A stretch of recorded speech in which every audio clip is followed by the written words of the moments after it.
Antara justifikasi pekerjaan seorang pegawai penjara ialah tanggungjawab mengawal banduan yang melibatkan keselamatan fizikal dan pengurusan. Perkara ini juga termasuklah tugas-tugas pemulihan dan kawalan semasa banduan menjalani rawatan di hospital atau menghadiri perbicaraan di mahkamah. Seterusnya, pegawai penjara turut bertanggungjawab untuk membimbing dan mengajar para banduan semasa proses pemulihan di dalam penjara. Seterusnya adalah grade jawatan. Berikut merupakan senarai jawatan-jawatan yang ada di Jabatan Penjara Malaysia. Seterusnya adalah kelayakan bagi jawatan pegawai penjara grade KA19. Calon bagi lantikan ini adalah merupakan warga negara Malaysia yang berumur tidak kurang daripada 18 tahun dan ianya memiliki CJ Pelajaran Malaysia atau memiliki SPM yang diiktiraf oleh kerajaan serta CJ Kemahiran Malaysia tahap 2 dalam bidang yang berkaitan serta memenuhi syarat-syarat ukuran fizikal dan panca indera.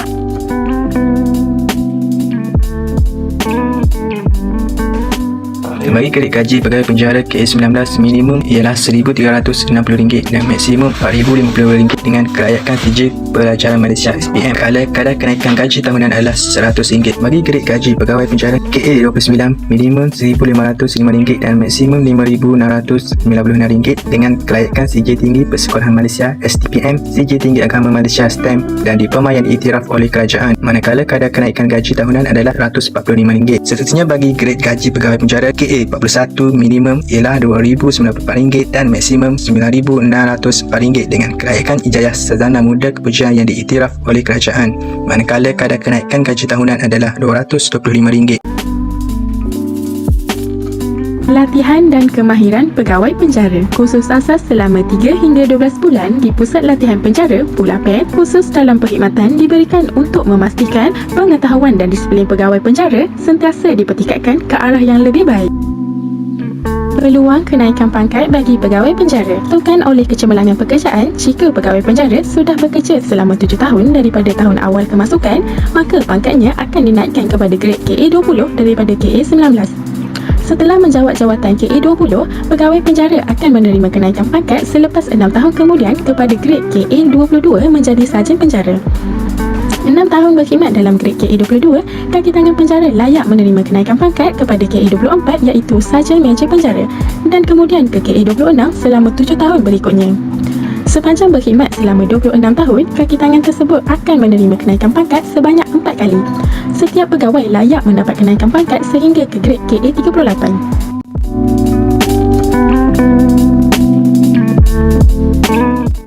Assalamualaikum warahmatullahi wabarakatuh dan selamat petang saya ucapkan kepada Tuan Mokhtar selaku pegawai penjara Terengganu.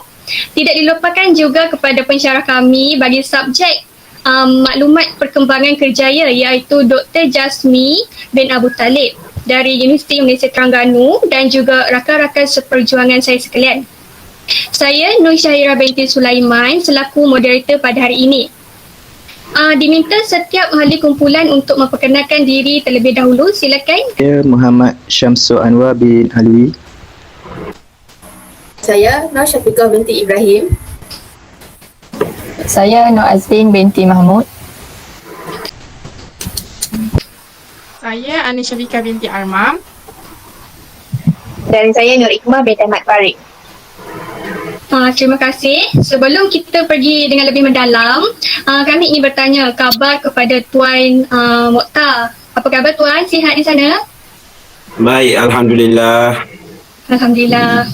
Okey, tanpa membuangkan masa lagi, mari kita memulakan sesi temu ramah kita pada hari ini. Soalan yang pertama, orang kata tak kenal maka tak cinta kan Tuan? Jadi Tuan perkenalkan diri secara ringkas dan juga latar belakang Tuan. Silakan Tuan. Terima kasih kepada Nur Syahira dan semua pelajar-pelajar lain. Assalamualaikum warahmatullahi wabarakatuh. Okay, saya Mokhtar bin Muhammad Nur, bertugas di Pusat Koreksional Dungun, Terengganu dan bertugas dalam di bahagian seksyen pemulihan dan rawatan banduan. Saya berkhidmat hampir 25 tahun lah. Baik Tuan, saya akan bertanyakan soalan kedua iaitu apakah kelayakan untuk menjadi seorang pegawai penjara sama ada dari segi kelulusan, kemahiran dan latihan? Terima kasih. Okey, jawatan-jawatan yang ditawarkan antaranya ialah pegawai penjara KA 19, pegawai penjara penolong penguasa penjara KA 29 dan juga penguasa penjara KA 41. Kelayakan untuk menjawat jawatan KA 19 di sebelum tu untuk KA 19 ni perjawatan dia dia boleh mencapai grade KA 28 sehingga 28 lah, daripada KA 19 ke KA 28. Dan kelayakan untuk masuk KA 19 ni adalah pada CJ SPM KA 19 ni, KA 19 dia panggil pegawai penjara. Kelayakan dia sekurang-kurangnya berumur 18 tahun lah, 18 tahun. Kira mana lulus SPM tu kira layak lah. Gaji lah lebih kurang dalam 1,400 kot lebih kurang. Okey, itu lebih kurang lah. Dan syarat-syarat lain fizikal lah, terutama sekali untuk masuk ke dalam untuk menjawatlah jawatan sebagai pegawai penjara ni. Faktor utama adalah faktor fizikal. Kurang-kurangnya bagi lelaki 157 meter bagi lelaki dan manakala bagi wanita 1.53 cm lah. Berat untuk lelaki 48 kilo. Tak ada lebih, dengan kata lainnya BMI dia mesti 19 hingga 26. 29 sekurang-kurangnya mempunyai CJ STPN dan ataupun diploma untuk menjawat jawatan tu grade KA 29. Manakala untuk KA 41 ijazah lah, memiliki ijazah dalam tak kira lah apa-apa bidang pun. Berapakah gaji permulaan dan kenaikan gaji tahunan bagi seorang pegawai penjara? Mulanya KA 19 dipanggil pegawai penjara, tapi di penjara ni dipanggil wadah lah, wadah penjara. Dan sekiranya dinaikkan pangkat, dia akan pergi kepada korporal penjara. Dan kalau dia lebih bernasib baik, dia akan pakai sarjan penjara, dan seterusnya sarjan major dan sub-inspector. Dan ada lagi satu jawatan dia untuk ketua sub-inspector lah. Okey, bagi grade KA 19, kalau tak silap saya lah, lebih kurang dalam 1,400. Dan bagi KA 41 yang bagi ada ijazah 2,100. Manakala kenaikan tahunan lah yang adik Muhammad tanya tadi, kenaikan tahunan bergantung pada jawatan yang dia sandang lah. Contoh kalau katakanlah untuk KA 19 kenaikan tahunannya RM225 untuk kenaikan tahunan lah. Okay. Dari segi allowance, pencen ataupun kemudahan lain, Tuan macam mana ya? Allowance, insentif. Semua grade akan dapat lebih RM150 untuk insentif. Lepas tu allowance lain untuk pejabat awam samalah. Sebagai allowance, sebagai contoh allowance perumahan, allowance rumah, imbuhan tetap perumahan bergantung pada jawatan grade lah. Kalau macam saya, allowance rumah 420, grade KA 38, grade 41 450 kalau tak silap. Imbuhan tetap itikaf pun sama, dan sama lah dengan jawatan-jawatan lain di pemantauan yang lain. Allowance lain seperti allowance kola, allowance rumah, allowance insentif kah lah untuk macam penjara ni, allowance insentif kah tadi. Kemudahan lain seperti kemudahan perubatan sama di mana-mana, sama lah dengan pejawatan di perkhidmatan kerajaan yang lain. Sebagai contoh, kemudahan ni yang saya masukkan dari segi kemudahan lah. Kemudahan perubatan, kemudahan cuti macam wanita cuti bersalin, kemudahan tadi macam allowance tuntutan allowance balik kampung, dia hampir sama dengan jawatan yang lain. Boleh Tuan terangkan tentang peluang kenaikan pangkat ni? Untuk peluang kenaikan pangkat di jabatan penjara ni, bagi grade terutama sekali grade KA 19 lah, KA 19 untuk peluang kenaikan pangkat agak baik sebenarnya di jabatan penjara, yang mana penjawat jabatan ni grade 19 dia panggil TBBK, kenaikan pangkat secara berasaskan kecemerlangan, maknanya dalam tempoh 13 tahun. Kalau di jabatan lain kita kena ada 13 tahun baru kita boleh dapat kenaikan orang kata kenaikan grade jawatan tu tadi. Macam di penjara, kita masuk kerja dalam tempoh 7 tahun, kita dah layak untuk menjawat jawatan grade KA 20. Daripada 19 tadi masuk, kepada grade KA20. Dan 6 tahun kemudiannya, setelah menjawat jawatan KA20, dia layak menyandang jawatan KA22. KA22 ni dia, kalau kita sini, sarjan penjara lah.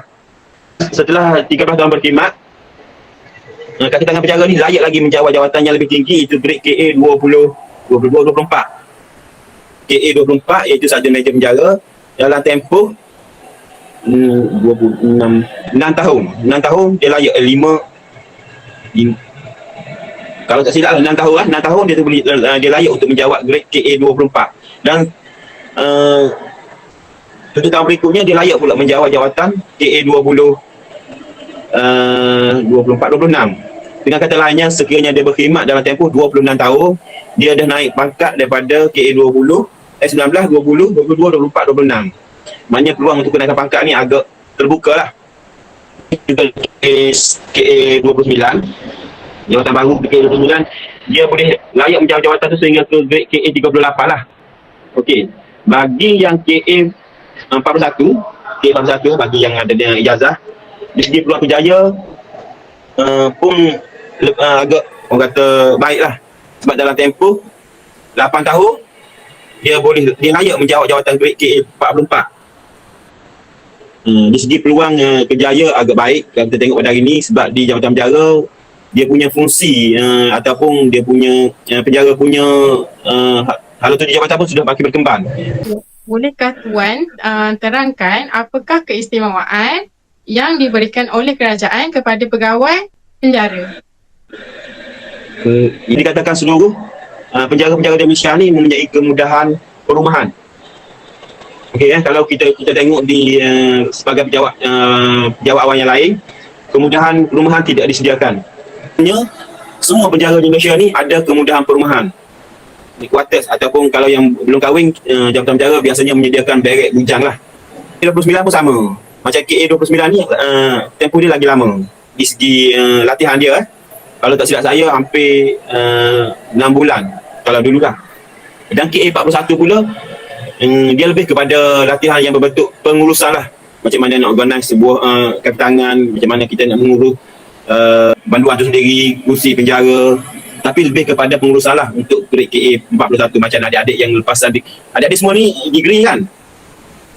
Degree? Ya tuan, ya. Ya Tuan. Okay, degree ni saya menjurus pada KA41 lah.